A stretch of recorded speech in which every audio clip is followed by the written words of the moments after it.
Hey YouTube, how you going? Hope you're having a fantastic afternoon. Today I'm going to be doing a film review. Now this film also has a sequel, which I also own, and I'll be doing a review of that in the very near future, but for now I'm going to be reviewing the first one. This film is a horror film made in Spain in 2007, directed by Jaime Balaguerro and Paco Plaza, and this film is called Rec. Now the story is as follows. A team of local TV reporters are following a squad of firemen on night duty. The footage is completely live and their task is to make a show about the life of these professionals who work while we are sleeping. The first job of the night is to rescue an old lady who is trapped inside her apartment, but the routine rescue soon takes a sinister turn. Something evil is spreading throughout the building. Out of control, trapped inside, the firemen and TV crew have to confront an unknown and lethal horror. Now the only thing that matters is hiding, surviving, and trying desperately to escape. They must keep on recording, no matter what happens, until the very last moment. So Angela Vidal is a reporter. She's working on this project called While You Were Sleeping. She has a film crew that follows a fire brigade around. She goes inside this local fire station, and this is where the film opens up.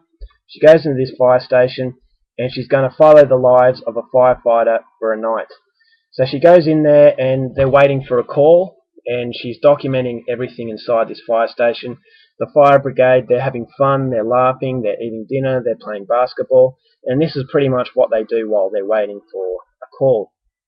Finally they do get a call, and Angela's excited because the fire brigade have allowed her to tag along, and the call is at this apartment block, and this old woman seems to be in a lot of distress.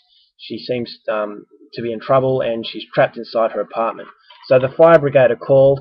They get inside this apartment building, and the people who live there have come out of their homes, and they're talking to the fire brigade. There's a police officer also, and they're telling them what's happened. So the fire brigade knock down this woman's door and try and help her. But then she ends up biting one of the firemen on the neck, and it's really bad because he's losing a lot of blood. So they rush him back downstairs and they try and get him outside and to the hospital. But they realise that they've been quarantined. They're not allowed back outside this apartment building. The police are outside. They've got guns aimed at them. If they say, if you go outside, we're going to shoot you. They're not telling them why they can't go out, but all they know is that they're trapped and they're not allowed to leave. The police are saying, please cooperate, be patient. We're working really hard to fix the matter, and with your cooperation, you'll be out of there in no time. So something is really wrong. No one's giving them answers. And what makes it even worse is that the fireman who's been bitten is carrying some sort of virus. Or the old woman who bit the fireman is carrying some sort of sinister sort of virus. And pretty soon, the firefighters, the film crew, and the remaining people who live in this apartment building, they have to run for their lives because this virus is spreading, and it is spreading very, very fast.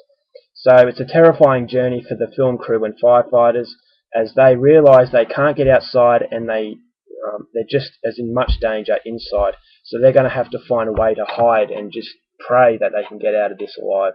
So this night turns from a pretty cool sort of film crew filming the life of a firefighter, and it turns into a fight for survival. So that's as far as I go with the story. Yeah, it's not a very complex sort of story, but it's a story that I don't want to give away. So it's as far as I'll go with the details. Now, there is a film, there's a remake in Hollywood called Quarantine. There's not a lot different from Quarantine to this film. The only real difference is it's spoken in different languages. Quarantine is basically a scene-for-scene copy of this film. There's nothing original to Quarantine. So the only way I would suggest Quarantine is if you don't like reading subtitles. It'd be a shame if you gave this one up for Quarantine, because this is by far the better film. It has better atmosphere, better acting, and overall I think it was a more solid kind of film. But having said that, Quarantine is not a bad film, so if you don't like reading subtitles, I would suggest going to watch it, because you watch that one, you pretty much know what's going to happen in this film. Now, what makes this film so terrifying is it's actually shot on home sort of video camera, kind of like Blair Witch. So it also blends in with 28 Days Later. The infected in this film are very similar to 28 Days Later. So combining the two, it's a very authentic feel, plus a very sort of vicious film. And But the biggest plus for this film is the fact that it plays psychologically on us. It plays on the fear of panic, that you've completely lost control, you have no idea how you're going to survive it, all you know what to do is to run, and just run and run and run. You've got no plan, things have gone really bad, control has been completely lost, and all you have to do is run for your life. And that's exactly what this film is like. The first 10 minutes is, say, getting to know the characters, getting to know what this reporter does for a living, but then they get inside this apartment block, they get cut off, and then it just turns up a gear. It pretty much goes from the 30th minute to the 75th minute. It's not an overly long film, but for close to an hour, this film is just breakneck speed, and this is what makes this an absolute classic, an absolute must for any horror fan. This is a masterpiece.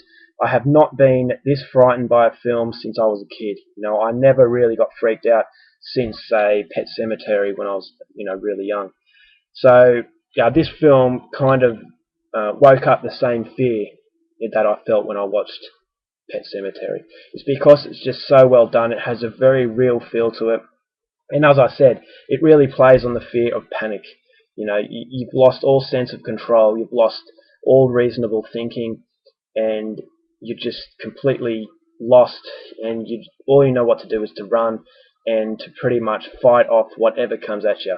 And these people are getting attacked from every single angle, and they're getting attacked relentlessly. It is a very relentless film. It grabs you by the throat, and it does not let go until the end.